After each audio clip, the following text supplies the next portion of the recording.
So Donald Trump is completely unhinged today, and I want to go over what's going on as I guess now we want to take Greenland. This is coming from the Financial Times. It says U.S. President Donald Trump named Louisiana Governor Jeff Landry as his special envoy for Greenland, underscoring his determination to take the control of the vast Arctic island from Denmark. So I guess we're talking about today. You also have this. Trump was talking about his golden fleet and his Trump-class battleships. These are the pictures of said things. We'll get into that in a moment here. But yes, it's as whacked out and crazy as it sounds.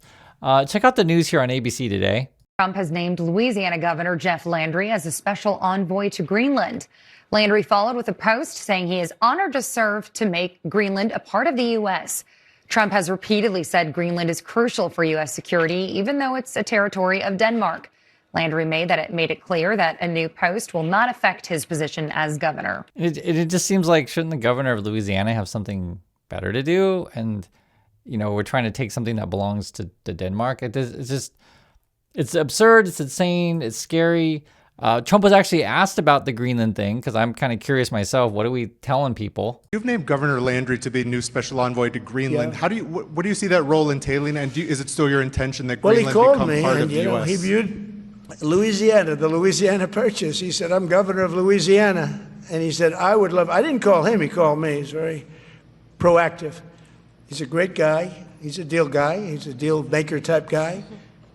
And we need it for national protection. We need Greenland for national protection. They have a very small population. And I don't know, they say Denmark, but Denmark has spent no money. They have no military protection.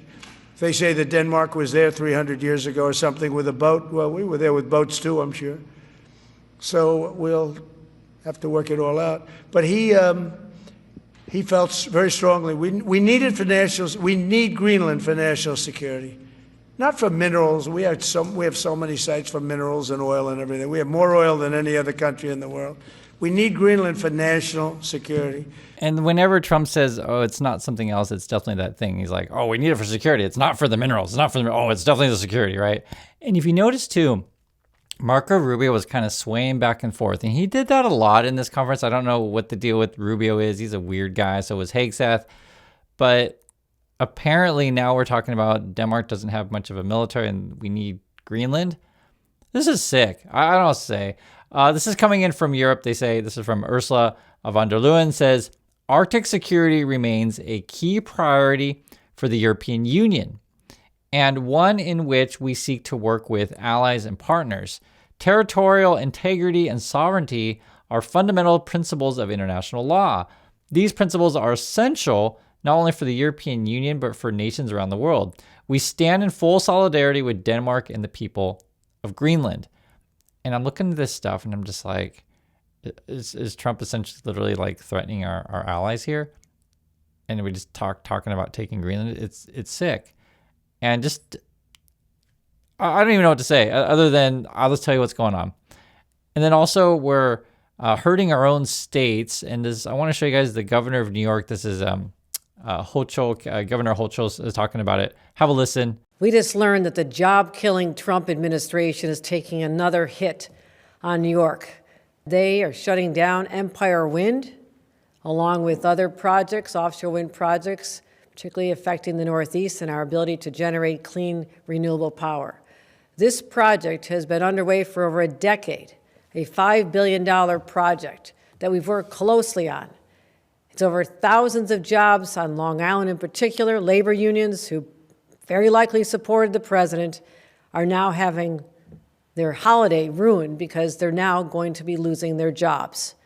I just want the Trump administration to know the widespread effect this is going to have on our economy, on people's jobs, the ability to support their families, and it's just another attack on a place like New York that is working so hard to have an all-the-above approach so I can keep the lights on. And we're counting on 500,000 homes being powered by clean, renewable energy from offshore wind next year, ready to launch something that has been anticipated for many, many years. We're finally about to get over the finish line, and they arbitrarily, throughout that this is somehow affecting national security, I have a real question about their definition of what national security is all about. And I think it's important to see this stuff because remember, the whole argument that Trump's trying to make is we have to take Greenland for national security. We have to shut down our wind turbine projects for national security. Like, it doesn't really even make sense. That's the point. She's like, I'd like to see your definition of national security.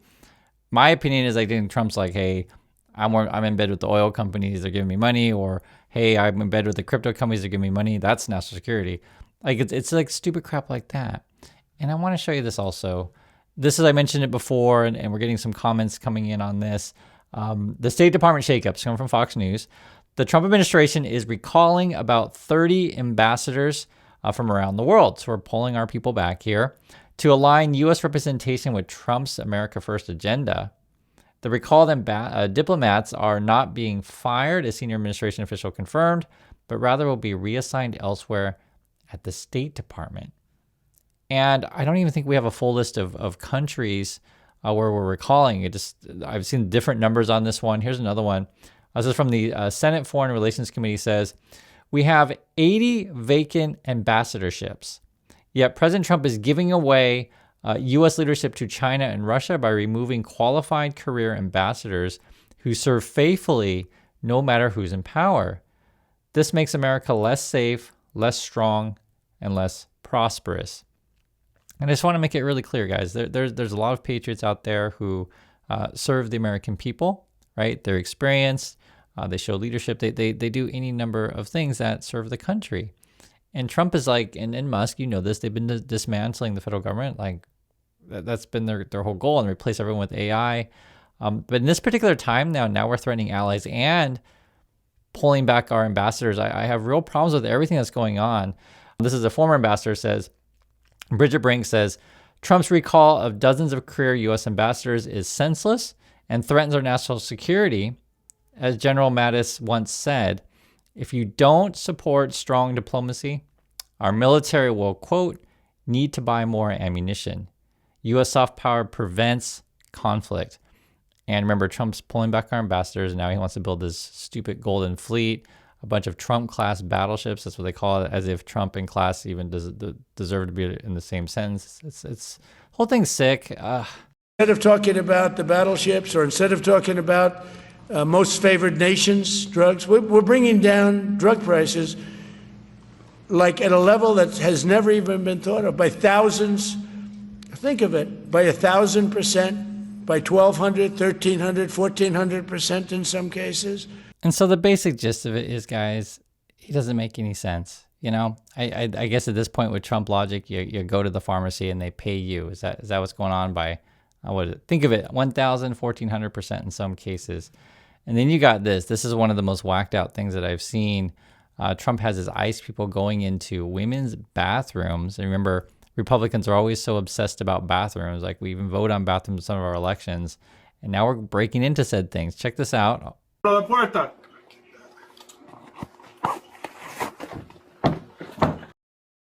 Resistance. Yeah. Hang it. Got it? Necesitas abrir la puerta ahora. Tell me back up. Necesitas muevas. Vamos a abrir la puerta. Con fuerte.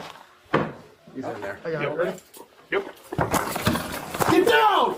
Get down! Puerta ahora! Get on the ground! Females. Siéntese ahora. Siéntese. No te muevas. Miss, pull up your pants, come out of the bathroom. Pull up your pants, come out of the bathroom. Pull up your pants, come out of the bathroom. Necesitas poner tus pantalones. She's asking to wait. She's moving pants up. Okay, please hurry. Okay. Señoritas, conmigo. A mis compañeros. Like the weirdest crap. And David writes, ICE agents illegally break into a women's bathroom in New York nutrition bar manufacturing plant. Quote, pull up your pants, says a male agent. The agents only had a warrant to review employer documents. They didn't have a warrant to search for, detain, or arrest anyone. And then you have this. They show more scenes from inside here. It says agents illegally detained dozens of U.S. citizens and demanded that they prove their citizenship. We need to defend our private property rights against trespassing government agents. Watch a little bit of this.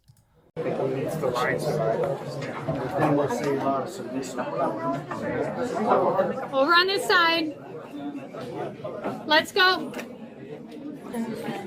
The quicker we do this, the quicker we get through it, right? Come to this side. Come up in the front, to the side. No, you're not going in your locker. No. And I'll take the pen. I'll take it. Thank you. Hey, that side, all the way. I mean, there's so many questions with this stuff. Like, are these people given a fair chance to show anything? What kind of warrants are we talking about here? Are you really detaining U.S. citizens? There's, you know, this is the Trump world. That's why I have to keep showing you stuff. Just understand what's happening. It's chaotic all across the board. And then you just have a demented leader at the top. So this is more Trump talking about his stupid golden fleet. The U.S. Navy will lead the design of these ships along with me, because I'm a very aesthetic person, alongside our partners in American industry. And we're going to have Pete Hegseth and Marco and a lot of very talented people. And shake my head. And then you start talking about robots, which I think likely he's been talking to Elon Musk. Because remember, in order to save Tesla, SpaceX, or whatever, Elon Musk's whole grift is to get a bunch of government contracts and taxpayer dollars. So listen to this. They're talking about robots here. On shipbuilding, how is the administration plan to ensure that there's sufficient workforce availability as you're producing these ships? Could you speak up? How does the administration plan to ensure there is sufficient workforce availability as you're producing these ships? We're going to have we're going to have tremendous workforce availability. We're also going to have robots helping us. We're going to have a lot of robots helping us because we need it. And because we're going to town, we're building a lot between the AI and the auto plants. So we're going to need robots. We're going to have robots, but that's good. And so basically what they've been doing, so I want to make it clear, Trump's whole plan when he says we're bringing trillions and trillions of dollars and you're all going to have jobs, is they basically want to make all these AI and robots to replace you. That's what it is. And Elon Musk will make promises to Trump. Obviously the promise is that Elon Musk makes are worth nothing because it's a bunch of smoke and mirrors. But Trump really doesn't care, and he may or may not believe Elon Musk. It doesn't matter. At the end of the day, Trump's just like, hey, do you put money in my pocket, and can I take a picture, Mr. Musk? It's like, that's what it ends up being. And I just want you guys to see this like live as it's happening. I know a lot of times when we look at this stuff, it doesn't feel real because it's so absurd. You could have robots, but you're going to have to get somebody to start those robots, and you're going to have to improve the robots. But we're going to have robotic factories plus manpower. So we're going to have enough. We're going to need the help of robots and other forms of, I guess you could say, employment. We're going to be employing a lot of artificial things, but the beauty is we're going to have more jobs than we've ever had. So I guess you can say employment. And remember, he promised you that you're all going to have jobs and you're all going to be rich, etc. But it doesn't sound like the plan to me. We actually listen to this stuff. And that's why I show you the Elon Musk stuff also. Remember, Elon Musk, just recently, him and his people are like, yo, our company's going to be worth $100 trillion. It's just frankly nonsense. It's just frankly nonsense. It's like, our company's worth all the money in the world and all the markets in the world. That's basically what they're saying. It's stupid. So that's the crazy disaster that the Donald Trump and his people are talking about today. And I always tell you the same thing, guys. It's completely unsustainable. And essentially, we're heading towards midterms, and Trump's trying to get the last grifts in while he still has a chance, but it won't last very long. That's my thoughts. I'd like to hear yours, and I'll catch you on the next video.